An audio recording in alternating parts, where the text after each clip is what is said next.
Thayyib. Assalamualaikum warahmatullahi wabarakatuh. Bismillahirrahmanirrahim. Ana min faslil ba. Pada kesempatan kali ini saya akan mempresentasikan materi tentang ad-dzikru wal hadfu dalam musnad ilaih. Yang pertama yaitu ad-dzikru secara leksikal berarti menyebut, sedangkan dalam terminologi ilmu balaghah ad-dzikru adalah menyebut musnad ilaih. Setiap kata menunjukkan makna dalam ucapan, dibuat tentu saja untuk disebutkan agar dapat memenuhi makna yang dimaksudkan. Sehingga musnad ilaih wajib disebutkan karena penyebutannya asli dan tidak perlu dihapus. Karena tidak ada tanda bukti yang menunjukkan ketika menghapusnya. Apabila tidak disebutkan, maka ucapan maknanya bisa tidak jelas. Ad-dzikru merupakan kebalikan dari al-hadfu. Contohnya yaitu al-ustad ja'a, ustad telah datang. Kemudian dijawab, jawaban dari yang bertanya, siapa yang datang? Man ja'a. Dalam praktek berbahasa, ad-dzikru mempunyai beberapa tujuan, yaitu yang pertama, ziyadatut takrir wal idahi lissima', yaitu menambah kemantapan, menjadikan pengakuan bagi mukhatab dan penjelasan pada pemahaman pendengar. Contohnya yaitu terdapat pada Quran surat Al-Baqarah ayat 5 yang artinya mereka adalah orang yang mendapat petunjuk dari Tuhan mereka dan mereka adalah orang yang bahagia. Penjelasan pada ayat tersebut yaitu isim isyarah yang kedua karena adanya tujuan tersebut dengan memberi faidah tentang keistimewaan mereka sebagai masing-masing dari keberuntungan di akhirat dan mendapat petunjuk di dunia. Seandainya tidak disebutkan, maka akan menimbulkan persepsi bahwa keistimewaan mereka itu secara kompleks. Yang kedua yaitu al-idah wa at-tafriq, yaitu menjelaskan dan membedakan. Penyebutan musnad ilaih pada suatu kalimat salah satunya bertujuan untuk menjelaskan subjek pada suatu nisbah. Jika musnad ilaih itu tidak disebutkan, maka tidak akan muncul kesan kekhususannya. Contohnya yaitu Muhammad muhadir, Muhammad ceramah. Sebagai jawaban dari man muhadir, siapa yang ceramah gitu. Yang ketiga yaitu ghabawa al-mukhatab, menganggap mukhatab tidak tahu. Mutakalim yang menganggap mukhatab tidak tahu apa-apa, ia akan menyebut musnad ilaih pada suatu kalimat yang ia ucapkan. Dengan menyebut musnad ilaih, mukhatab mengetahui fa'il, mubtada atau fungsi-fungsi lain yang termasuk musnad ilaih. Demikian juga akan terhindar dari kesalahpahaman mukhatab pada ungkapan yang dimaksud. Kemudian yang keempat yaitu at-taladzuz, senang menyebutnya. Seorang mutakalim yang menyayangi sesuatu, ia akan banyak menyebutnya. Ada pepatah mengatakan, barang siapa yang mencintai sesuatu, ia pasti akan banyak menyebutnya. Yang kelima yaitu ta'zim, mengagungkan atau menaruh rasa hormat. Contohnya, telah hadir Saifud Daulah. Jawaban ini untuk menjawab pertanyaan hal hadirul amir, apakah raja telah datang?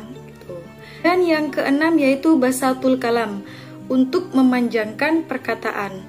Penyebutan musnad ilaih dengan tujuan untuk memanjangkan perkataan agar tidak terjadi kesalahpahaman dapat kita temukan dalam ayat Al-Quran yang artinya, dan apakah yang ada di tangan kananmu wahai Musa? Dia berkata, ini adalah tongkatku, aku bertumpu padanya dan aku merontokkan daun-daun dengannya untuk makanan kambingku, dan bagiku masih ada manfaat yang lain. Dan yang ketujuh yaitu al-ihanah, untuk menghina. Contoh as-sariqu qadim, pencuri itu telah datang. Jawaban ini untuk orang yang menanyakan apakah pencuri itu telah datang gitu. Yang kedelapan yaitu at-ta'ajjub, suatu kekaguman. Contohnya di sini Ali yuqawimul asad. Ali melawan harimau. Ungkapan ini untuk menjawab pertanyaan hal Ali yuqawimul asad, apakah Ali melawan harimau?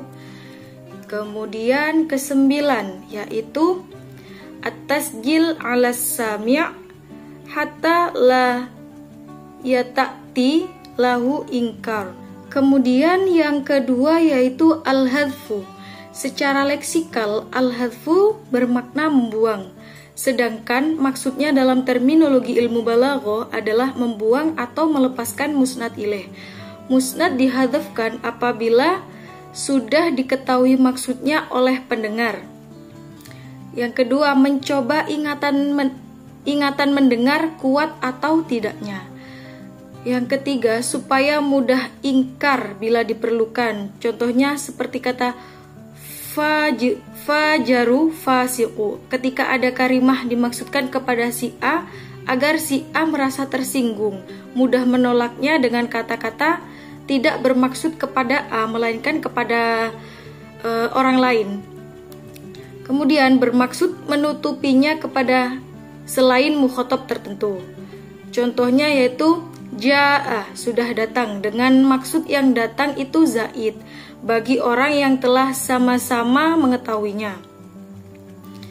Karena tergesa-gesa, contohnya asalnya kana sari'u, kemudian cukup disebut sari'u gitu.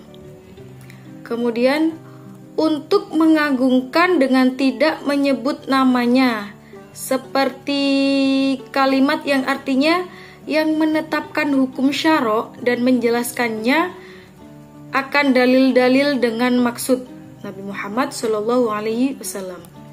Kemudian untuk menghinakan, seperti perkataan orang dengan maksud setan. Karena darurat nazam atau saja qala li kaifa anta qultu alil. Artinya, katakan kepadaku bagaimana kabarmu, jawabku sakit. Seharusnya ana alil. Kemudian mengikuti penggunaan bahasa Arab. Contoh romyatu min ghairi rom, artinya lemparan tanpa pelempar. Namun seharusnya ayu hadhihi romyatun min ghairi rom. Kata-kata tersebut kata misal bagi orang yang mengerjakan sesuatu pekerjaan, padahal bukan faktanya. Baik, itu saja yang dapat saya sampaikan. Mohon maaf apabila ada kata yang kurang betul dalam pengucapannya. Syukron ala ihtimaminkum. Wassalamualaikum warahmatullahi wabarakatuh.